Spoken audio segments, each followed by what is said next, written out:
Okay, ganito yan. Eh, tumutulong ako, pero tandaan mo, kung anumang tulong ay hindi yun mahalaga sa Panginoon. Hindi ba mahalaga? Hindi, Mahalaga yata. hindi mahalaga. Ang mahalaga, suriin mo ang salita ng Diyos. Ang pinakamahalaga, tama. Suriin mo talaga at ipamuhay ang salita ng Diyos. Oo, and it will follow.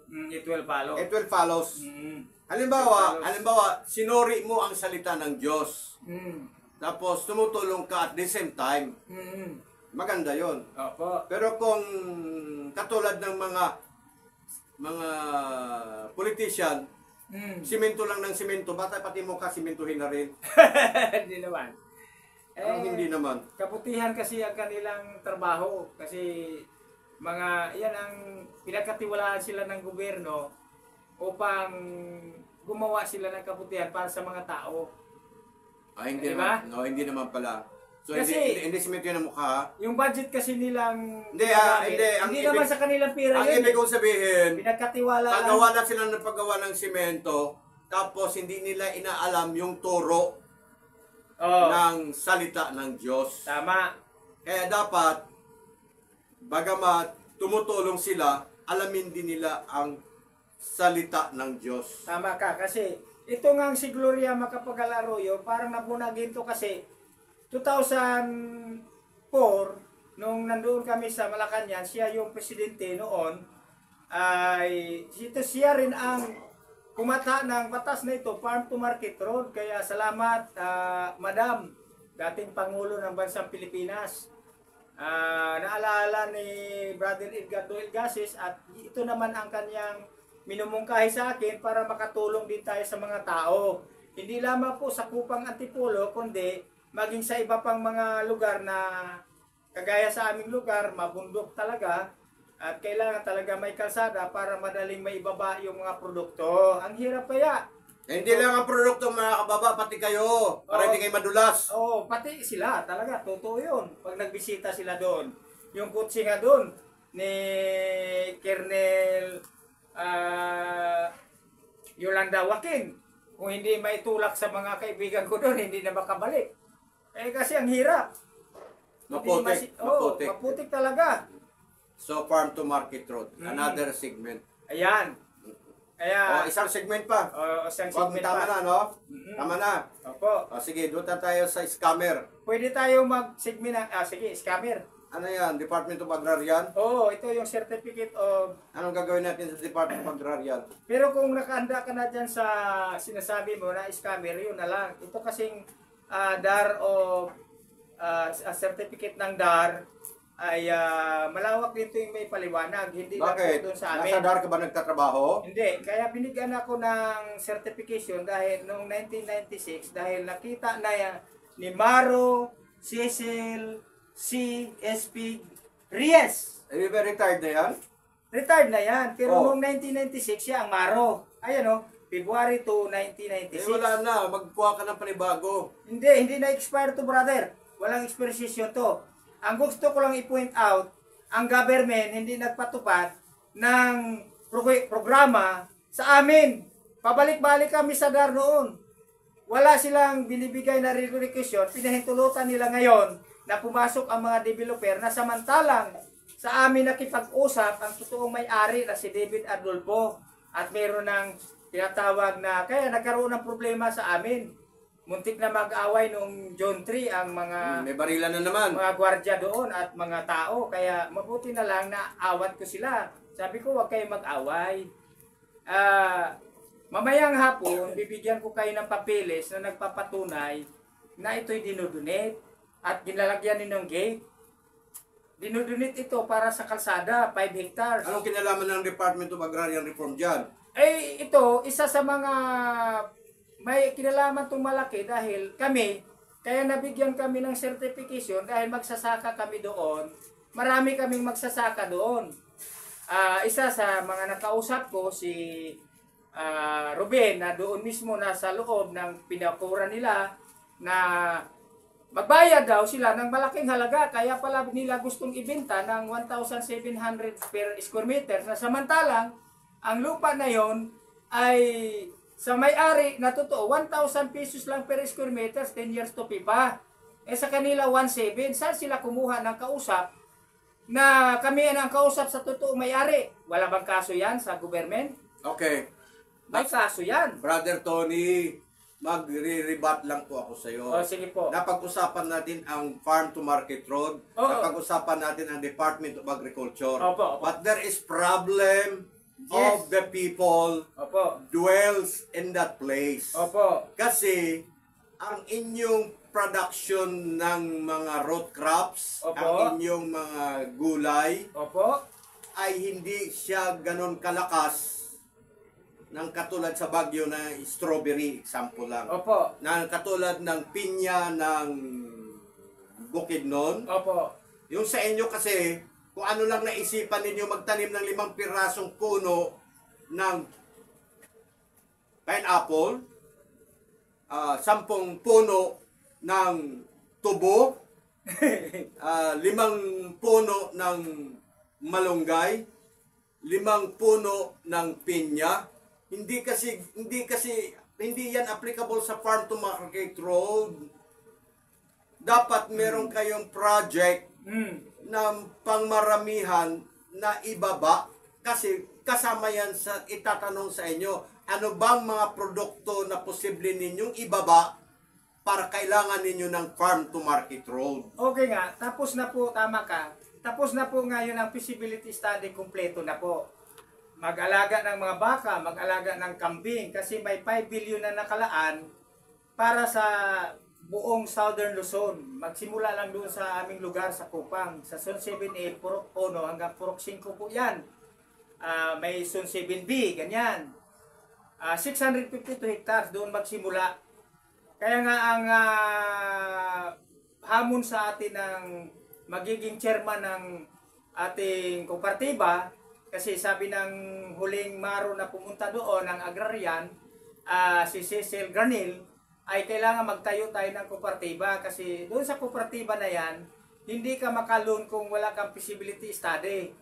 Bagamat may 5 billion US dollar na approve, hindi mo makakamtan yun kung wala kang, halimbawa, 100 members. Ang 100 members, lunable of 2.5 million lang. Ngayon, kung mag 1,000 ka, lunable of 250 million. Ganun po yun. Granting yung ganun ang sinasabi mo. Opo. Magbabatin lang ako ha. Opo, sige po. Okay. Sinusundan ko yung litenya mo, yung testimony mo. Opo. Hindi ka Tagalite. Opo. Okay. Hindi ako Tagalite ako no. Litenya nga. Oh. Litinya ako. Okay. 1987 lang ako nagtipulo. Sino bang nagturo sa'yo na magkaroon kayo ng farm ng mga baka dyan? Yun nga, ang feasibility study. Sino bang nag-suggest sa inyo? Sino ba ang nag-inculcate ng mind ninyo na ang inyong lugar na yan ay magiging bakahan? Ay, importante ba Ano yung yan? malaman mo? Hindi. Kasi kapag ikaw nagtayo ng bakahan, meron ka bang enough na space at enough na pakain sa baka? Oo naman. Kasi ang lugar nyo ay ginagawa nyong residential. So saan pa yung pataniman? Ang baka ang kinakain, hindi lang damo, kung hindi yung mga maisan. Ganito po yun, brother. Maganda yung sinabi mo. O maganda naman pala eh. Halimbawa, 1,000 square meters ang sinasaka mo. Hatiin niya sa 10. 100 square meters para sa kambing, may bakod po yon. 100 square meters naman sa baka, may bakod din po yon. 100 square meters naman sa ganitong gulay, sa ganyang gulay, tagwa 100 square meters, sa ganitong mga prutas, at nakapalibot doon yung mga fruit-bearing trees. At ang sunod na itatanim, yung tinatawag na dragon fruit. Approve na yan yung feasibility study na yan. Sino nag-approve? Yung pinagsasubmitan, Australia. Ako, ewan ko. Ang ginagawa ninyo. Pinalilitratuhan na nga Gusto, sa akin. Hindi nyo ba alam ibig sabihin ng farm? Hindi nyo ba alam na pag nagtayo ka ng bakahan, dapat ang katabi noon, mayroong maisan. Kasi hindi lang damo ang kinakain, hindi sapat ang damo. Hindi sapat ang damo to sustain the food of the baka. Kung hindi, kailangan may mga puno ng mais na kung saan hindi mo na kailangan palalaguin ng tsubra o kaya yung mais. Di kasi, nandyan ka pa. Ang baka kasing alagaan, gatasan, hindi naman kasi yan katulad ng baka na ipastol mo sa malawak na damuhan. Nakabakod po yan, magpadala sila mag-supply sila ng mga pagkain. Ang kikitain ng mag-alaga ay 30% lang po. 30% din sa may-ari ng pera. 40% doon mapupunta sa service provider, yung gumawa ng feasibility study na approve.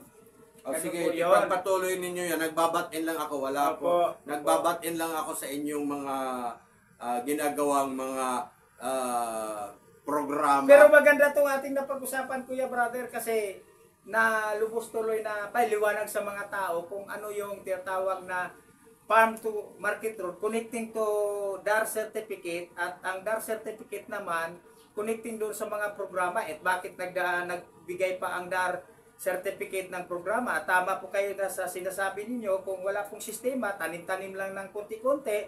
Hindi ganun. Mayroon ng magandang ngayon kasi may system na po, may project feasibility study na. Yan ang problema dito sa Pilipinas. Oo. Kapag may lupa, kanya-kanyang tanim. Oo. Sa ibang bansa, umabot ng 200 hectares, puro patatas. Oo, tama Kaya ka. may traktor. Dyan Oo. sa inyo, ito, isang daang metro, tanim ng pinya. Ay nako, wala. Hindi kasi ganito yon. Ang capsulized farming kasi, inistudihan yan, hindi naman aprobahan yan ng ibang bansa, kung hindi yan karapat dapat maaprubahan. Kasi, mabibigay ba sila ng, mag-ano ba sila ng puhunan na walang return of investment? Hindi pwede. Kaya, chinicheck yan na mabuti. Kaya, ang paglo-loan o pag-grant ng loan, ay hindi rin basta-basta. Hindi mo nga mahawakan yung pera, kundi produkto na ibong palangalagaan. Mag-aalaga ka lang. Ganun po yung nandoon sa tinatawag na kasunduan. Kasunduan. May kasunduan na kasi kaming pinipirmahan. Ayun ay bawat lugar may mga presidente at executive officer at yung nagsubmit ng feasibility study, yun ang namamagitan doon sa kasunduan na yon between sa nagpapahiram ng pera para ang lugar at ang mga tao doon na residente o nagsasaka ng pawindang-windang kung ano-ano lang maisipan. Sige, excuse me. Mapaganda na. Sister Jolie, ano ba ang mga produkto na binibenta mo? Papaya, Papaya. Kaya, malunggay, malunggay, langka, langka, ang galing. Mangga, talbos, Talbos ng kamote, talbos ng kamote, kangkong, kangkong. gabi. dami. Dami.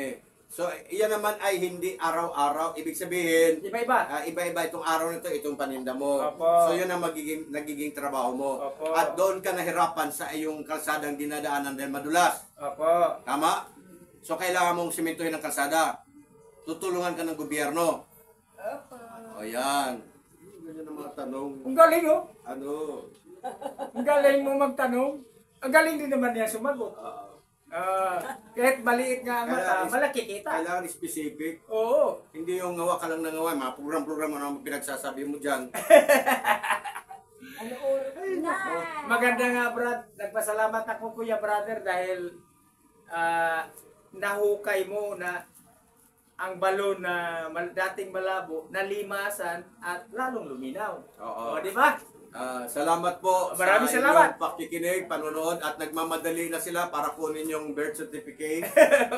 May lakad pa po sila. Oo, kasi- at talagang papayagan ko na sila dahil sa wala kang papakain. Kamag-anak kasi yan ni Salvador na pumasok doon kasi Aangkin Salvador pa dyan. yun sa pagkadalaga. Kapon, tinatanong ko si Attorney Josephine Masangkay, kaano-ano po ba ninyo si OSDO Chairman Masangkay? Oo, Sabi niya, malayong kamag-anak. Yung husband niya. Siya naman, malayong kamag-anak. Yung si Salvador kasi, taga-Pangasinan din yan. Gano'n. Oh. Okay, God bless po. Maraming salamat. Maraming salamat at sasabihin ko sa kanila, Shalom. Shalom! Ang kapayapaan, kayusan, kasaganaan, kalusugan at ang katagumpayan ay lagi nating kamtan. At Salamat sa inyong pakikinig. Amen. Huwag kayong makalimot na mag-subscribe kay Edgardo Ilgasis na aking magandang lalaki at mabait. At ngayon ay malapit na siyang magiging ganap na lingkod ng Diyos. Kung hindi man siya, yung kanyang anak. Kasi mag-bishop na lang siya. Salamat po.